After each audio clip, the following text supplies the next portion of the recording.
All India Radio presents Morning News.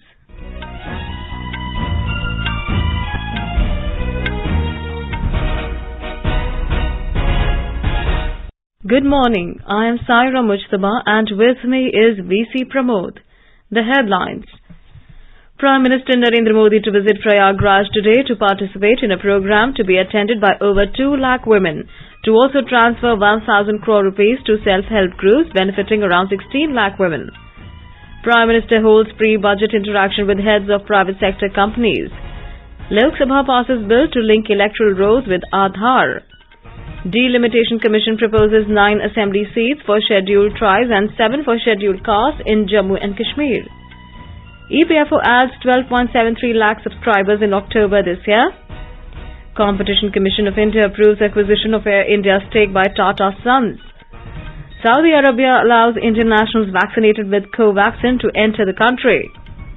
World Economic Forum defers Davos meeting amid Omicron scare.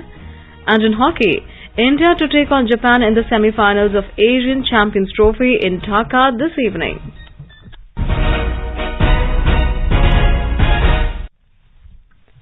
As India marches towards administering 150 crore vaccine doses against COVID-19, news about the new corona variant is a cause for concern.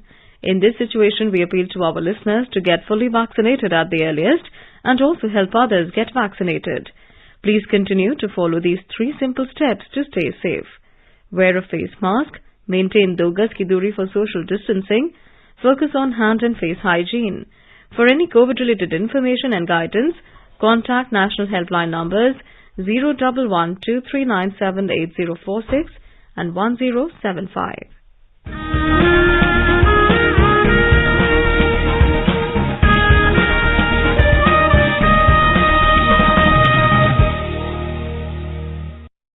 As our nation celebrates the 75th year of independence, a series of events is being organized by the government as part of Azadi Ka Amrit Mahotsav. To commemorate the occasion as a Jan Utsav, All India Radio News brings its listeners a special quiz on India's freedom movement and its glorious history. The quiz is being conducted every Monday and Tuesday in Morning News. Recalling our yesterday's question, a brave commander assisted Queen Veeramangai Velu Nachiar, the first female ruler to resist the British colonial power. This commander led the Queen's army and sacrificed her life to save the Queen and her land.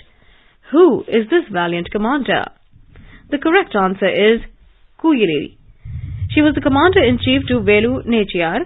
Kuyili disguised herself and collected information of the movements of the East India Company. She walked into the British arsenal in 1780 after setting herself on fire, thus destroying all the ammunition. AIR News got an overwhelming response from its listeners across the world, and the one lucky winner of the quiz is E.K. Manjunath from JCR Extension, Chitradurg, Karnataka. This is E.K. Manjunath from Chitradurga, Karnataka. I am very much pleased to know that I am the winner of this quiz. We are regularly hearing to the historical facts in All India Radio, broadcast on Monday and Tuesday. This is very much informative and we will know the history of our freedom struggle, which is very important at this stage. Congratulations to Mr. Manjunath from AIR News team. And coming to our 38th question of the Amrit Mahotsav quiz in English. Which freedom fighter, popularly known as Deshbandhu, founded Swaraj Party and also was the first mayor of Calcutta? I repeat the question. Which freedom fighter, popularly known as Deshbandhu, founded the Swaraj Party and was also the first mayor of Calcutta? Listeners can send their responses to the question over WhatsApp on 8826 546262. That is 8826 546262 or through email on amritmahotsavquiz@prasarbharati.gov.in. Amrit Mahotsav Quiz @prasarbharati.gov.in. And now the news in detail. Prime Minister Narendra Modi will visit Prayagraj in Uttar Pradesh today. He will participate in a one-of-its-kind program around 1 p.m. which will be attended by more than 2 lakh women. In a tweet, Prime Minister said he will transfer 1,000 crore rupees in the bank accounts of various self-help groups in the program. Mr. Modi said more than 16 lakh women associated with these groups will benefit from this initiative. Interacting with women self-help groups in August this year, the Prime Minister had said that they are bringing revolution to the rural areas. साथियों, स्वयं सहायता समूह और दीनदयाल अंत्योदय योजना आज ग्रामीण भारत में एक नई क्रांति ला रही है और इस क्रांति की मशाल महिला सेल्फ हेल्प समूहों से संभव हुआ है और उन्होंने संभाल करके रखी है। बीते 6-7 वर्षों में महिला स्वयं सहायता समूहों के आंदोलन और तेज हुआ। आज देश भर में लगभग 70 लाख सेल्फ हेल्प ग्रुप है, जिनसे लगभग 8 करोड़ बहनें जुड़ी हैं। पिछले 6-7 सालों के दौरान स्वयं सहायता समूहों में 3 गुना से अधिक बढ़ोतरी हुई है। 3 गुना अधिक बहनों की भागीदारी सुनिश्चित हुई है।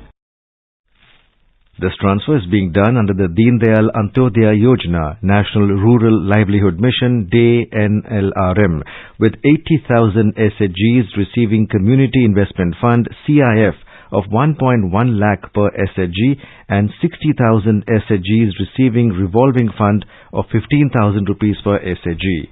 Prime Minister expressed happiness over the Centre and Uttar Pradesh government's constant efforts to strengthen self-help groups' SHGs. The program will also witness the Prime Minister encouraging business correspondent Sakhis, BC Sakhis, by transferring 4,000 rupees as first month stipend in the account of 20,000 BC Sakhis. More from our correspondent.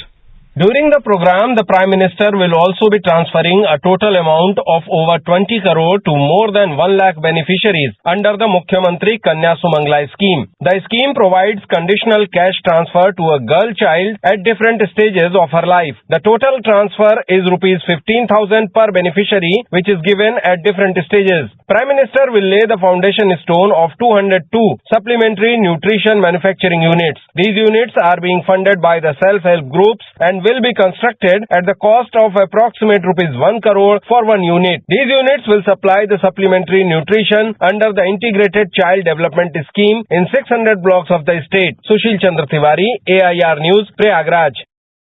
Prime Minister Narendra Modi interacted with CEOs of companies from various sectors of the industries yesterday. This was the second such interaction of the Prime Minister with industry representatives in the run-up to the next union budget. During the interaction, Prime Minister talked about the inherent strength of the country displayed during the battle against COVID-19 pandemic. Mr. Modi thanked the industry leaders for their inputs and suggestions and exhorted them to make full use of policies like Production-Linked Incentive Scheme. Prime Minister said, just like the country aspires for a podium finish at the Olympics, India also wants to see our industries among the top 5 of the world in every sector, and this is something for which all should collectively work. Mr. Modi said the corporate sector should invest more in areas like agriculture, food processing and natural farming. The industry representatives gave their feedback to the Prime Minister. They thanked Mr. Modi for putting his faith in the private sector. CEO Preetha Reddy, who is Vice Chairperson of the Apollo Hospitals Group, appreciated the Prime Minister's leadership, saying that his leadership is inspiring and that he leads from the front.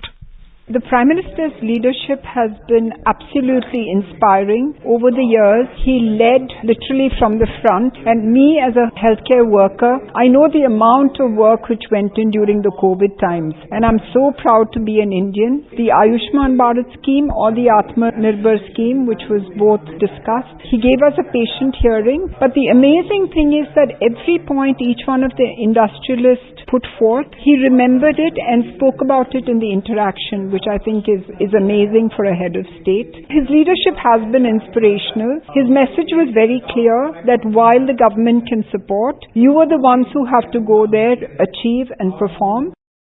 CEO of Kotak Mahindra Bank, Uday Kotak, said the Prime Minister has brought path-breaking changes through simple yet beautifully articulated reforms like Swachh Bharat and Startup India. I think time has come for Indian business, Indian industry, India's banking and financial sector to think about scale without fear. And I am very enthused about the potential of India, and Indian banking and finance is out there ready to support industry across CD, that is sustainability, inclusion, digital and infrastructure. We will grow, we will make India happen, and Indian financial sector will make India happen as per the dreams of the Prime Minister. The Election Laws Amendment Bill 2021 that provides linking of electoral rolls with Aadhaar number to check duplication was passed in Lok Sabha yesterday amidst protests and sloganeering. The bill also seeks to give 4 opportunities to a voter to enroll in a calendar year upon attaining 18 years of age. Apart from this, the bill has provisions of gender neutrality with regard to service voters and to enable the requisition of any premises for election purposes. Talking to the media outside Parliament, Minister Kiren Rijiju said the bill will pave the way for greater electoral reforms in the country. मुख्य रूप से जो आधार को electoral roll का साथ linking है, ये mandatory नहीं है, ये एक वॉलंटरी है और ये ऑप्शनल है और इससे एड्रेस पता करने में और आपका नाम अगर एक इलेक्शन में आपका वोटर लिस्ट 4-5 जगह में है तो आप 4-5 जगह में तो वोट नहीं करेंगे ना, एक ही जगह करेंगे। तो नकली वोटर, फर्जी वोटर या आपका जो फेक वोटिंग होता है, इसको रोकने में ये जो बिल है ये बहुत बड़ा काम करेगा। In Parliament today, Law and Justice Minister Kiren Rijiju will move the Election Laws Amendment Bill 2021 in Rajya Sabha for consideration and passing. The bill was passed in Lok Sabha yesterday. In Lok Sabha, Finance Minister Nirmala Sitharaman will move the Chartered Accountants, the Cost and Works Accountants and the Company Secretaries Amendment Bill 2021 for consideration and passage. She will move the bill to further amend the Chartered Accountants Act 1949, the Cost and Works Accountants Act 1959 and the Company Secretaries Act 1980. The J&K Delimitation Commission has proposed to increase 6 assembly seats for the Jammu division and 1 for the Kashmir division. For the first time in Jammu and Kashmir, 9 assembly seats are proposed to be allocated for scheduled tribes and 7 seats are proposed for scheduled castes. The commission, headed by Justice Ranjana Prakash Desai, met all the 5 associate members, including Dr. Farooq Abdullah, Dr. Jitendra Singh, Mohammad Akbar Lone, Hasnain Masoodi and Jugal Kishore Sharma in New Delhi yesterday. Chief Election Commissioner Sushil Chandra and Chief Electoral Officer of the Union Territory of Jammu and Kashmir were also present during the meeting. The full bench of Election Commission of India arrived in Goa to take stock of preparations for assembly elections in the state. The team is headed by Chief Election Commissioner Sushil Chandra. Talking to AIR, Chief Electoral Officer of Goa, Kunal, said that the ECI team will hold meetings with representatives of political parties and others today. Honorable Election Commission of India, headed by Honorable Chief Election Commissioner Sri Sushil Chandra, is in Goa to review the poll preparedness. They will be having a meeting with the representatives of political parties, followed by meeting with the Chief Electoral Officer and State Police Nodal Officer, which will be followed by meeting with all the enforcement agencies working in Goa belonging to state and central government. Thereafter, Honorable Commission will look after the voter awareness program called SWEEP, its exhibition, and will also launch few initiatives. Thereafter, Honorable Commission will have meeting with all the district election officers, that is collectors and superintendent of police of the districts, and final meeting will be the Chief Secretary and Director General of Police of the state. Thereafter, tomorrow, Honorable Commission will have press conference. Goa is likely to go to polls early next year along with Uttar Pradesh, Punjab, Uttarakhand and Manipur. The News Services Division brings you glimpses of the year 2021 in its special Year-Ender series, The Year That Was. Today, we take a look at Beti Bachao, Beti Padhao scheme and Poshan Abhiyan. The centre is committed towards education and active participation of the girl child. It is also taking steps to reduce the level of stunting, undernutrition and anemia. Beti Bachao, Beti Padhao scheme is generating significant mass mobilization to eliminate gender discrimination. It is also promoting the culture of valuing every girl child, whereas Poshan Abhiyan aims to reduce malnutrition in the country in a phased manner. Mission Poshan 2.0 was announced in Budget 2021-22. It seeks to strengthen nutritional content and developing practices that nurture health, wellness and immunity to disease and malnutrition. More details from our correspondent. Mahatma Gandhi said that if you educate a man, you educate an individual, but if you educate a woman, you educate an entire family. Girls' education goes beyond getting girls into school. It is also about ensuring that girls learn and feel safe in school and get ample opportunities to complete all level of education. The social campaign Beti Bachao, Beti Padhao, actively pursued by Prime Minister Narendra Modi, aims at bringing holistic changes addressing the impediment in educating girl child. Consistent efforts have been made to generate awareness about the rights of girl child through community engagement, stop sex selection at birth, and encourage positive atmosphere to support girls' education. This scheme also played a vital role in addressing the issue of decline in child sex ratio. Under the Poshan Abhiyan, steps have been taken to improve nutritional quality and strengthen delivery mechanism. As a result, nutrition indicators for children under 5 years have improved significantly across the country. Bhupendra Singh, AIR News, Delhi. You are listening to the morning news on All India Radio. A reminder of the headlines before we move on. Prime Minister Narendra Modi to visit Prayagraj today to participate in a program to be attended by over 2 lakh women, to also transfer 1,000 crore rupees to self-help groups benefiting around 16 lakh women. Prime Minister holds pre-budget interaction with heads of private sector companies. Lok Sabha passes bill to link electoral rolls with Aadhaar. Delimitation Commission proposes 9 assembly seats for scheduled tribes and 7 for scheduled castes in Jammu and Kashmir. EPFO adds 12.73 lakh subscribers in October this year. Competition Commission of India approves acquisition of Air India stake by Tata Sons. Saudi Arabia allows Indian nationals vaccinated with Covaxin to enter the country. World Economic Forum defers Davos meeting amid Omicron scare. And in hockey, India to take on Japan in the semi-final of the Asian Champions Trophy in Dhaka this evening. For quick news updates round the clock, follow us on Twitter at AIR News Alerts. Employees Provident Fund Organization, EPFO, has added 12,73,000 net subscribers during October this year. EPFO said year-on-year comparison shows an increase of around 10.22% in net payroll additions in October this year, as compared to 11.55 lakh net subscribers added during previous year in October. EPFO said of the total 12,73,000 net subscribers are added, 7,57,000 new members have been enrolled under Employees Provident Fund and Miscellaneous Provisions Act 1952 for the first time. The Competition Commission of India has approved acquisition of shareholding in Air India Limited, Air India Express Limited and Air India SATS Airport Services Private Limited by Thales Private Limited. Thales is a wholly owned subsidiary of Tata Sons. The proposed combination envisages acquisition of 100% equity share capital of Air India Limited and Air India Express Limited and 50% equity share capital of Air India SATS Airport Services Private Limited by Thales Private Limited.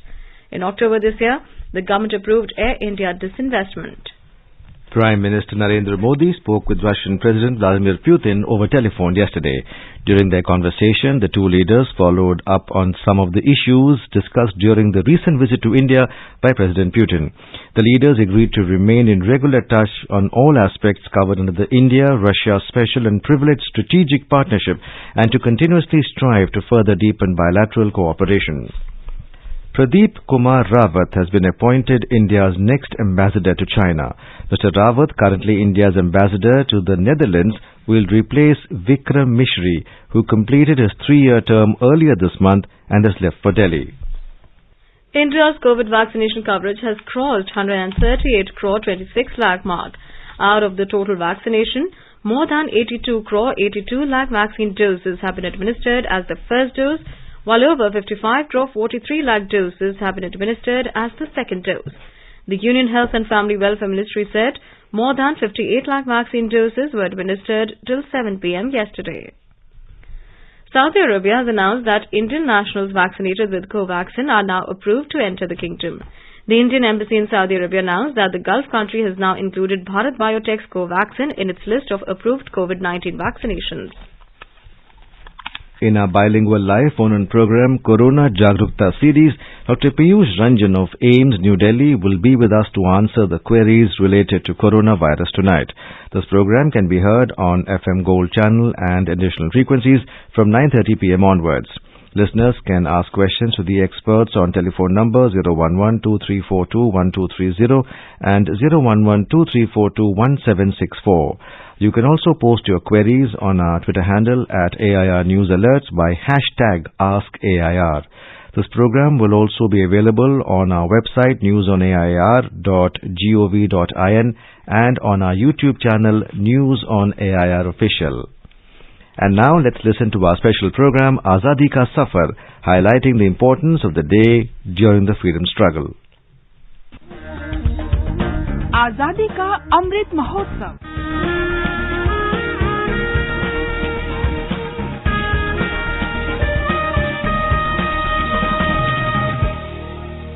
Azadi Ka Safar with AIR News. Birth of a Nation. India's glorious freedom struggle is one of the greatest struggles the modern world has ever witnessed. AIR News brings you a glimpse of the struggle every day.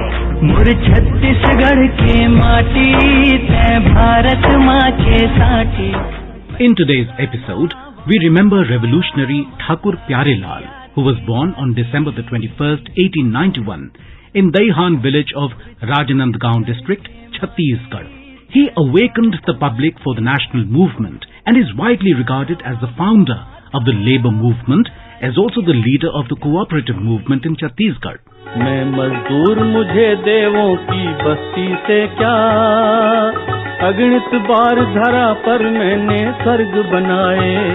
For his immense contribution to national life, he was awarded the honorary title of Tyag Murti, which means epitome of sacrifice.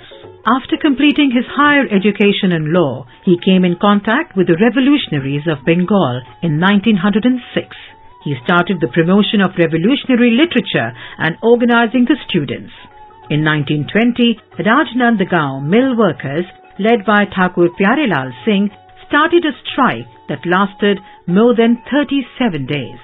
This was India's first long-term strike, and it managed to reduce the workers' working hours. With the initiation of the non-cooperation movement by Mahatma Gandhi, he began to campaign for Indian independence from Britain. In 1923, Thakur Pyare Lal led flag satyagraha in various regions of Chhattisgarh. In 1924, he led another mill workers' strike in Rajnandgaon, resulting in further concessions to the workers. He moved to Raipur in 1925 and worked towards Hindu-Muslim unity and upliftment of so-called lower castes. He was imprisoned many times by the British for his nationalistic activities.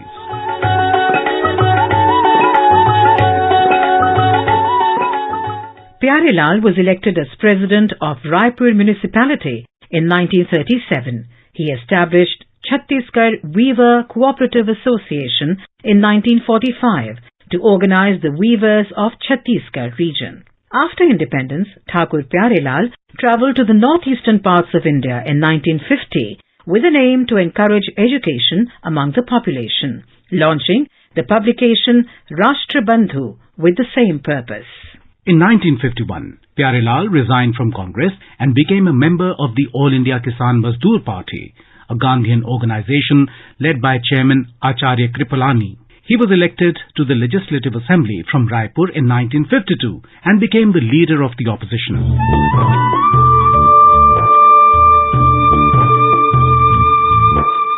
He helped extend the Bhudan and Sarvodaya movements of Vinoba Bhave to Chhattisgarh. He travelled extensively on foot across the region over the next 2 years, visiting villages to promote the Bhudan movement. He started in 1954 with the aim to walk 2,200 miles and visit over 300 villages in 3 months to spread the message of the Bhudan movement. Despite being unwell, on the 20th of October, he continued to deliver a speech before suffering a fatal heart attack later that day. On the 22nd of October 1954, he was cremated on the banks of the river Kharoon. We salute this great nationalist who continued to work for betterment of citizens till the very end. On 21st of December 1909, Anant Lakshman Kandhere, A 17-year-old student of Aurangabad shot the magistrate of Nashik, Jackson, at a theatre where a drama was to be staged in his honor on the eve of his transfer. It is said that Jackson was shot as he was instrumental in getting freedom fighter and elder brother of Vinayak Damodar Savarkar, Ganesh Savarkar, arrested and finally prosecuted.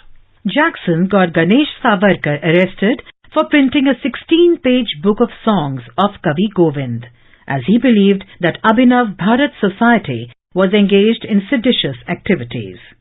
Krishnaji Karve, Vinayak Deshpande and Anant Kanhere decided to kill Jackson before his transfer to the post of Commissioner of Bombay. Anant decided to execute the plan at Jackson's farewell function.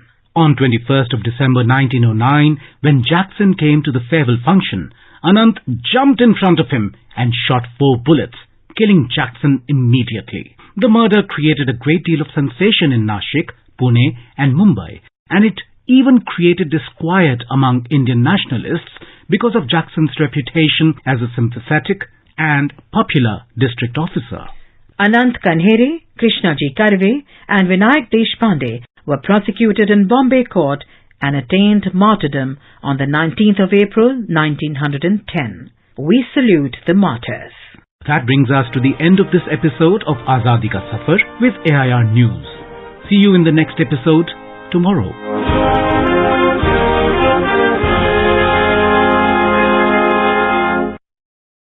In today's episode of Aparajita, we will bring you the story of Kanaklata Barua, veteran freedom fighter from Assam. Best wishes to all consumers for Azadi Ka Amrit Mahotsav. Hallmark ensures purity of gold. Always purchase hallmarked gold jewelry. For any consumer-related complaints, please contact National Consumer Helpline number 14404. Issued in public interest by Department of Consumer Affairs, Department of India. Jago Grahak Jago. World Economic Forum WEF has deferred its annual meeting in Davos amid Omicron scare. The annual meeting of economically powerful nations and high-profile corporate leaders was scheduled to take place between January 17 and 21. It has been deferred for early summer.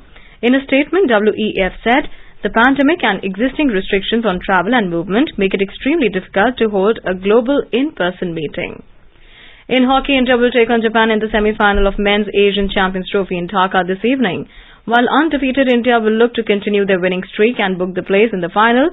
Japan will aim to enter the finals for the second time. India topped the league stage by defeating Japan 6-0 in its previous match. And now an overview of today's newspapers. Mercury below 3 degrees Celsius in parts of city. Cold wave across North India, writes Hindustan Times. The Statesman reports Kolkata shivers at 11.2 degrees. In a major development in Parliament, the Pioneer reports Lok Sabha passes bill to link electoral roll data with Aadhaar. The Asian Age headlines Electoral Reform Bill gets Lok Sabha nod amid din. Financial Express notes Omicron scare and rate hike fears give market the jitters. And finally, Times of India says adult male under 21 can't marry but can live with consenting partner, says High Court. Before we end the bulletin, a reminder of today's question of the Amrit Mahotsav quiz. Which freedom fighter, popularly known as Deshbandhu, founded the Swaraj Party and was also the first mayor of Calcutta? WhatsApp your response on 8826 546262 or through email on amritmahotsavquiz@prasarbharati.gov.in. And now the headlines once again. PM Modi to visit Prayagraj today to participate in a program to be attended by over 2 lakh women, to also transfer 1,000 crore rupees to self-help groups benefiting around 16 lakh women. Prime Minister holds pre-budget interaction with heads of private sector companies. Lok Sabha passes bill to link electoral rolls with Aadhaar. Delimitation Commission proposes 9 assembly seats for ST and 7 for SCs in Jammu and Kashmir. EPFO adds 12.73 lakh subscribers in October this year. Competition Commission of India approves acquisition of Air India stake by Tata Sons. Saudi Arabia allows Indian nationals vaccinated with Covaxin to enter the country. WEF defers Davos meeting amid Omicron scare. And in hockey, India to take on Japan in the semi-final of Asian Champions Trophy in Dhaka this evening. And with that, we end the morning news. Have a nice day.